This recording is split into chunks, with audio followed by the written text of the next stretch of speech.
Inside ADX Florence Supermax, the Real Alcatraz of the Rockies, the sound of nothingness. The cell door slammed shut with a metallic echo that seemed to last forever.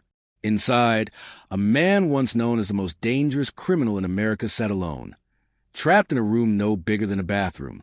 No windows, no sunlight, just four walls of concrete, and a steel door that would not open again until 23 hours had passed. ADX Florence, hidden deep in the Colorado Rockies, is called the Alcatraz of the Rockies for a reason. Some of the most feared men in the world live and slowly break inside these walls. In here, there are no second chances. The strong survive by keeping their minds sharp, but the weak, they crumble into madness. And on one shocking night, an inmate found a way to make even this escape-proof prison tremble. Guards rushed through the long, echoing corridors. Alarms blared.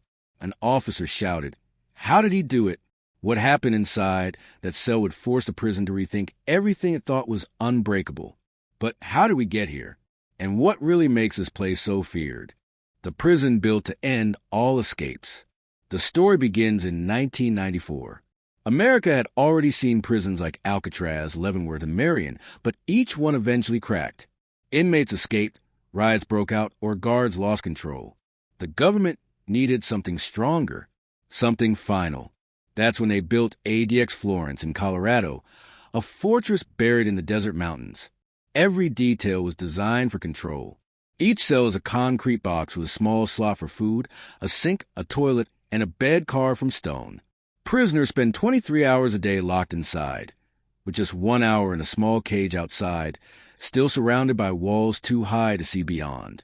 At first, life here was silent. The first prisoners sent to ADX were the worst of the worst. Terrorists, cartel leaders, gang bosses, and spies. They had escaped other prisons before. But in Florence, escape wasn't just impossible, it was unthinkable. Or at least, that's what the officials believed. Because in 1998, something happened that would shake ADX to its core. The first cracks in the fortress. It started small. A guard on the night shift noticed movement on a camera feed. At first, he thought it was nothing, a shadow passing across the narrow concrete recreation pen. But when he zoomed in, his blood ran cold. One of the inmates had figured out how to dismantle part of the light fixture inside his cell. Piece by piece, he had sharpened it into a weapon. For months, he had been waiting, hiding, pretending to be broken by isolation. But on that night, he made his move. The guard called for backup, but it was too late. A group of officers rushing past the control gate didn't realize they were walking straight into a trap. The inmate lunged forward, weapon in hand, his face twisted with rage. The silence of ADX Florence shattered. Blood on the concrete. The inmate's weapon sliced through the air as guards tried to wrestle him down. In a place where prisoners were supposed to be controlled at every second, this was chaos. Alarms blared, red lights flashed across the corridor, and the steel doors around the unit locked tight. It took 6 officers to finally pin the man to the ground.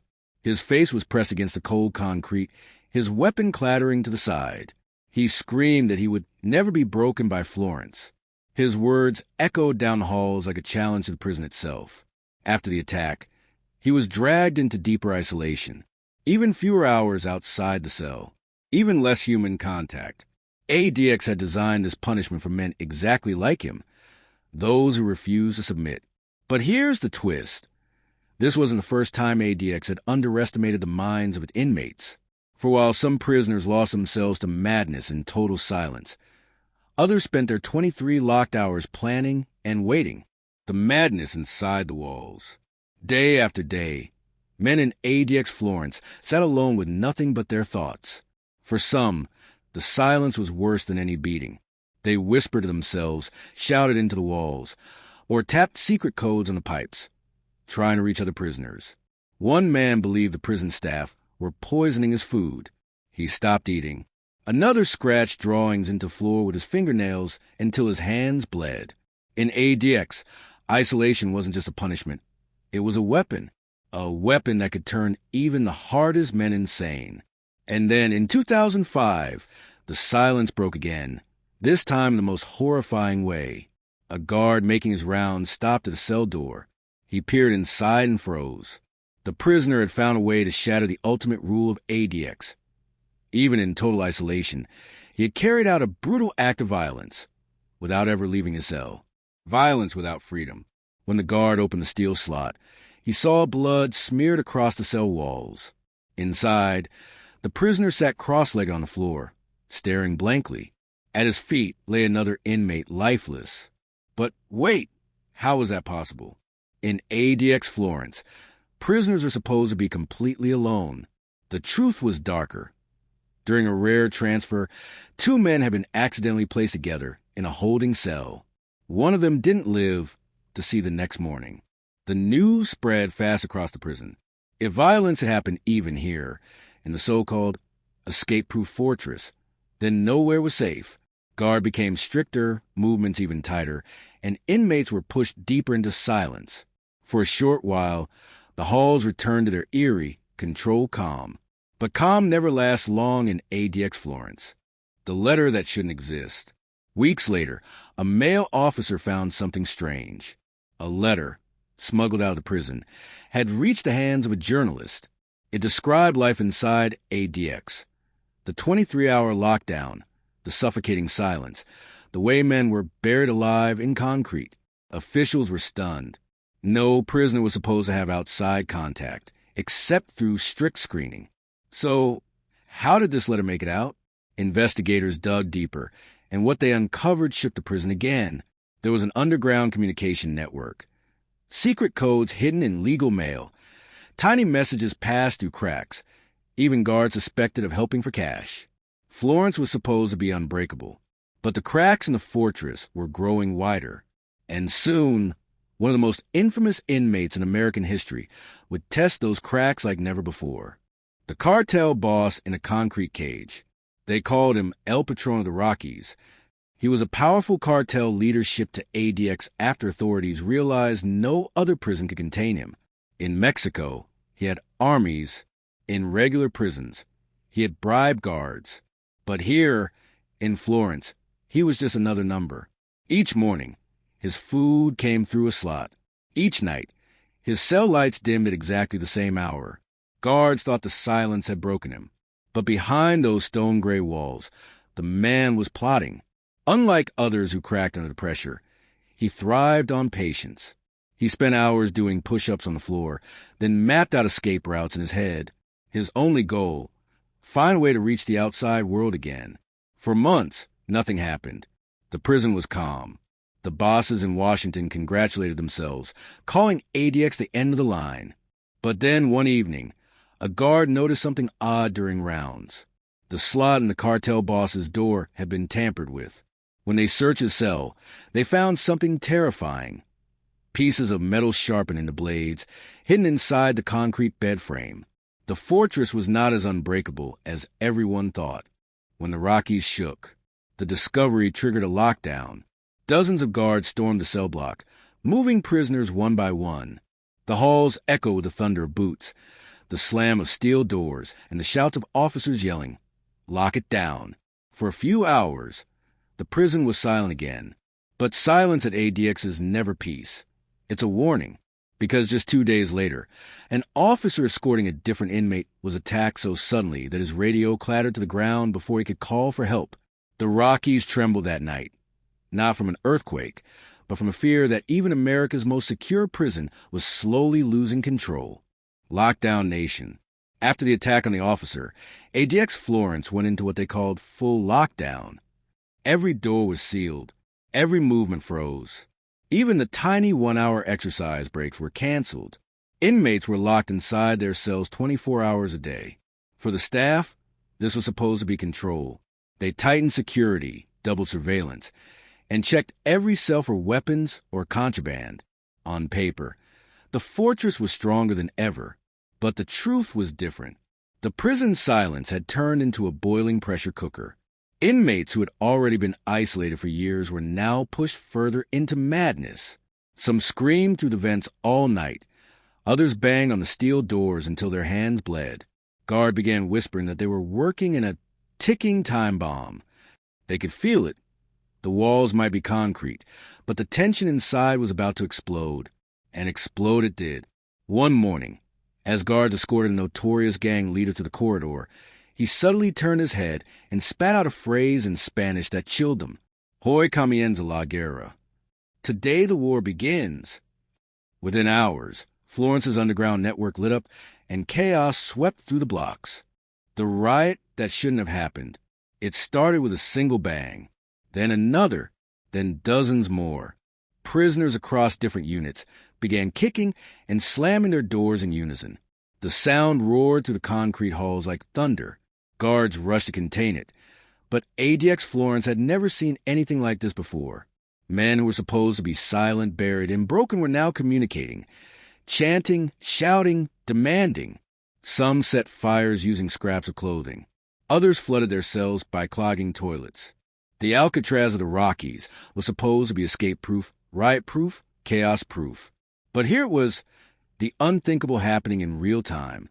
For the first time since its creation, ADX Florence felt like it was slipping out of the government's grip, crushing the uprising.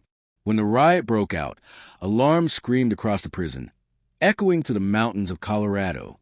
ADX Florence went into its highest emergency state. Dozens of heavily armed response teams, dressed in black riot gear and carrying shields, flooded the blocks. Tear gas canisters hissed, filling the air with a sharp chemical sting. Officers stormed door after door, dragging inmates out and shackling them face down on the concrete floors. The fires were extinguished. The shouting dulled into coughs and silence. By sunrise, the uprising was over. The Alcatraz of the Rockies looked calm again. The officials proudly announced that ADX had maintained total control. But behind those stone-gray walls, cracks were widening. The prisoners hadn't won, but they had sent a message. Even buried alive, they still had power. The ghosts in the system. Weeks later, as Florence slowly returned to routine, something strange happened. A guard on night duty swore he heard tapping sounds echoing through the ventilation shafts. Not once, not twice, but in a rhythm, almost like Morse code. At first, supervisors brushed it off as paranoia. But then, intercepted mail hinted at secret instructions being passed around. Prisoners who were supposed to be locked in silence were still finding ways to communicate, through pipes, through vents, through the walls themselves. ADX was supposed to be escape-proof, riot-proof, silence-proof. But if men could still organize from inside their concrete tombs, then was the prison really unbreakable? And one day, those whispers turned into something bigger, something that would force the entire world to pay attention to what was happening inside the Rockies. Whispers to the outside. For years, ADX Florence kept its reputation as America's most secure and silent prison. Officials told the public that nothing happened inside. No riots, no violence, no weakness. To the outside world, it was a concrete tomb where the worst men simply disappeared. But slowly, information began to leak. Journalists started receiving letters, smuggled descriptions of 23-hour lockdowns, of men going blind from lack of sunlight, of screams echoing through the halls at night. Human rights lawyers filed lawsuits, accusing ADX of cruel and unusual punishment. One report described it as a place where people were buried alive. Suddenly, the fortress that was meant to be invisible was being pulled into the spotlight. For a moment, it seemed like the world might finally see the truth. The government scrambled to tighten mail screening, to control the narrative. On the surface, the storm passed. The prison returned to its routine silence. But silence in Florence never means safety. The day the world found out. Then, one day, the silence broke in a way no one expected. A massive media investigation uncovered proof of everything. Secret letters, testimony from former guards, and even recordings smuggled out of the prison. The reports called ADX Florence the Real Alcatraz of the Rockies, not because it was unbreakable, but because it was breaking the men inside. For the first time, the American public was forced to face the reality of what went on behind those stone walls. Families of inmates demanded answers. Activists protested outside. Politicians were pressed with questions they couldn't easily dismiss. And deep inside ADX, the prisoners who had caused the cracks smiled in the shadows. Their message had finally reached the world. But with more eyes now on the fortress than ever before, the prison's darkest chapter was still yet to come. Buried in silence, inside ADX, life seemed to return to its usual rhythm. The sound of steel doors slamming shut, the echo of footsteps in empty corridors, the faint buzz of fluorescent lights. These were the daily soundtrack. Guards carried out their shifts.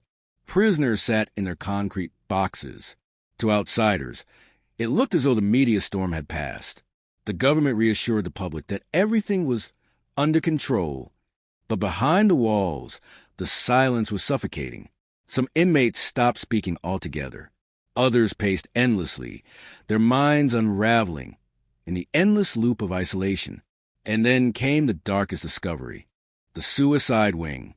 One morning, a guard making his rounds found a cell unusually quiet, even for ADX. Inside, an inmate lay motionless, his bedsheet twisted into a noose around his neck. Despite 24-hour surveillance and suicide-proof cells, he was gone. The shock spread like wildfire through the prison. If men could take their own lives in a place designed to control every breath, then ADX wasn't just a prison. It was a machine grinding people down until death was the only escape. Over the years, more cases surfaced. Some prisoners slashed their wrists with hidden shards. Others banged their heads against the walls until they couldn't anymore. Each death was quickly covered up, recorded as incidents, and filed away. But the truth was impossible to hide forever. Lawyers, families, and even former staff began speaking out. The Alcatraz of the Rockies wasn't just about keeping criminals in. It was about slowly destroying the human mind. And soon, one case would push ADX into the courtroom of the entire world. The courtroom battle. Families of inmates, backed by human rights lawyers, filed lawsuit after lawsuit against ADX Florence. They argued that locking men away in 23-hour isolation for years was not just punishment, it was torture. In court, witnesses described the silence, the madness, the suicides. One former guard admitted that he had seen prisoners lose their minds right in front of him. Another testified about men who hadn't touched grass or felt fresh air in decades. The U.S. government fought back, saying ADX was necessary to protect the public from the most dangerous criminals alive. Terrorists, cartel bosses, and killers. Men who could not be trusted in any other prison. The courtroom was divided. Was ADX justice or cruelty? For a moment, it looked like the lawsuits might actually force change. But then, a bombshell piece of evidence surfaced. The hidden files. A leaked set of internal reports revealed something shocking. ADX officials had long known about the psychological damage their prison was causing. They had documented the screams at night, the self-harm, even the suicides, but buried the files deep in locked cabinets. Worse still, the documents revealed a chilling nickname among staff. The Cleaner. This was the unofficial term for the protocol used to cover up incidents before they reached the public eye. The revelation hit headlines across the United States, the UK, and Canada.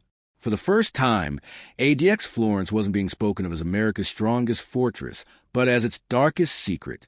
And with the world now watching, the question grew louder. Could ADX Florence truly survive the weight of its own silence? When the world looked in, the leak sparked a storm bigger than anyone inside ADX Florence had ever imagined. News networks ran exposés night after night. Families of prisoners stood outside the gates with signs reading, "No one deserves this," and "Buried alive is not justice." Politicians in Washington were forced to respond. Some argued that ADX was essential. Housing terrorists, mass killers, and cartel lords would destroy lives if given the chance. Others said America's reputation was at stake. That Florence had become a symbol of cruelty rather than justice. International human rights groups joined the fight. Amnesty International released a report calling ADX inhuman and degrading. The United Nations even stepped in, warning that long-term solitary confinement could amount to torture under international law.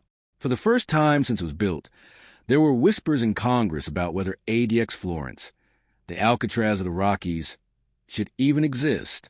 The call for closure. Then came the shocking headline that shook the Rockies. Several senators openly proposed shutting ADX down. They called it a national shame, arguing that the prison was doing more damage to minds than it was delivering justice. The debate raged. Could America really close the fortress designed to end all escapes? What would happen to the men inside, terrorists, gang leaders, and masterminds who had proven they could not be contained anywhere else? The public was divided. Some cried out for justice for the inmates. Others demanded the prison stay open forever, no matter the cost. But as the world argued, deep inside ADX Florence, the prisoners heard the news too. And for them, it meant only one thing. If the fortress was weakening, maybe, just maybe, freedom was closer than ever. The hope inside the walls. Life inside ADX was as it had always been. Doors slamming, trays sliding through steel slots, men pacing tiny concrete boxes. But this time, something felt different. The news had seeped in through legal mail, scraps of overheard radio, and whispered codes through the vents. The men learned that senators were talking about closing ADX Florence. For prisoners who had lost years to silence, it was like oxygen hitting a dying flame. Some laughed, calling it a fantasy. Others clung to it with desperation. One inmate scratched into his wall with a spoon. The walls will fall. For the first time in years, ADX wasn't just a tomb. It was a place humming with restless hope. Dreams of freedom, plans of violence. But hope in a place like ADX is dangerous. Some inmates began dreaming of transfer to less secure prisons, places where bribes, smuggled phones, and even escape could be possible. Others saw it differently. They believed the government would never let them out alive. For them, the only way forward was to strike before the fortress could tighten again. In one block, guards found a chilling message scrawled in soap across a mirror. If ADX falls, we rise in blood. The same fortress that once crushed men into silence was now vibrating with a dangerous energy, and the staff, already stretched thin, knew they were sitting on the edge of something that could either bring calm or unleash the deadliest chapter in ADX history. The hidden plot. For weeks, the prison seemed calm again. Guards carried on their routines, sliding food trays, counting heads, logging patrols. But behind the walls, something far more sinister was unfolding. The inmates weren't just whispering hope anymore. They were building a plan. Using the same vent taps, pipe knocks, and coded letters hidden in legal mail, they pieced together a network across different blocks. The goal wasn't just protest. It was power. One cartel boss promised money on the outside if a guard could be turned. A former gang leader spread messages through vents, rallying men to stand as one. Even isolated terrorists began signaling through pipes, creating an alliance that had never been seen before in Florence. To the guards, the silence felt normal. But to the prisoners, it was a silence of strategy. The quiet before the storm. The day of fire. Then, on a cold morning in Colorado, it began. A guard making his rounds smelled smoke. At first, he thought it was a wiring issue. But when he peered through a slot, he saw flames licking up the side of a mattress. Within minutes, alarms blared across the compound. Dozens of cells erupted in chaos. Inmates set fire to clothes, jammed locks with soap, and flooded their cells with overflowing toilets. The riot wasn't confined to one unit this time. It was coordinated. The Alcatraz of the Rockies shook with noise it had never heard before. Hundreds of prisoners, once thought broken, now roaring together. For a brief, terrifying moment, it looked like ADX Florence, the strongest prison in America, was about to fall from the inside. The crackdown. When the fires erupted, Florence turned into a war zone. Sirens wailed across the compound, and the prison went into code red. Black-clad emergency response teams stormed the blocks, shields raised, gas masks on. Tear gas canisters were fired through the food slots. The thick smoke filled the narrow cells, forcing prisoners to the ground coughing and gagging. Water cannons blasted down flames. The sound of boots pounded against the concrete as one cell after another was ripped open. One by one, inmates were shackled, dragged out, and thrown face first onto the floor.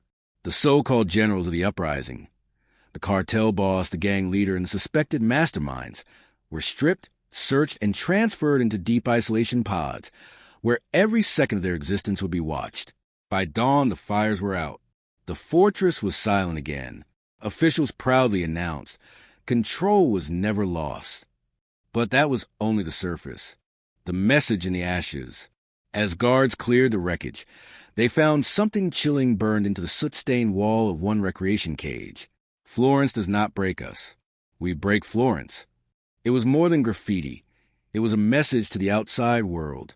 Somehow, through chaos and fire, the prisoners had once again shown that even the most secure prison in America could be shaken. The fires were out. The doors were locked. The silence had returned. But every guard, every warden, every official knew the truth. Florence might still stand, but the myth of its unbreakable power had already cracked forever.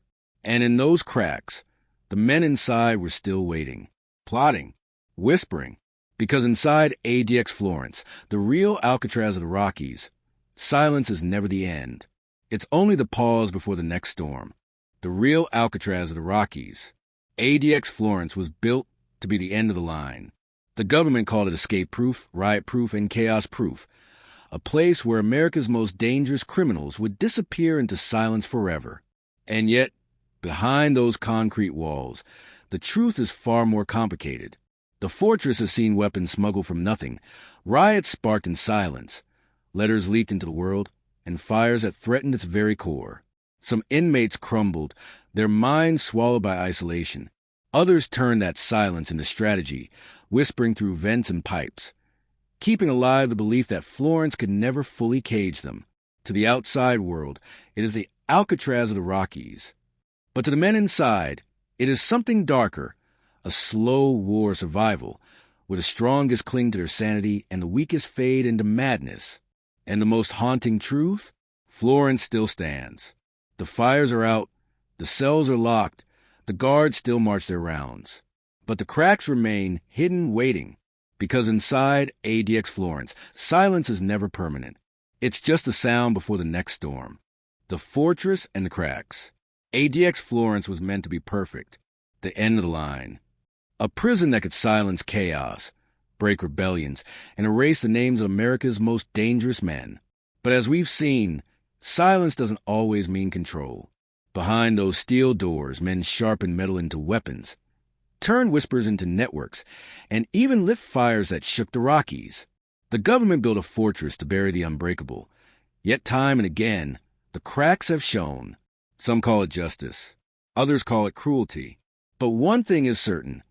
Florence is not just a prison. It's a battlefield where the strongest fight to hold on to their sanity and the weakest fall into the darkness of their own minds. And maybe that's the real truth about the Alcatraz of the Rockies. It was never just about locking men away. It was about testing the limits of human survival on both sides of the bars. So the question remains, will ADX Florence stand forever as America's most secure prison? Or will its silence someday give way to another storm?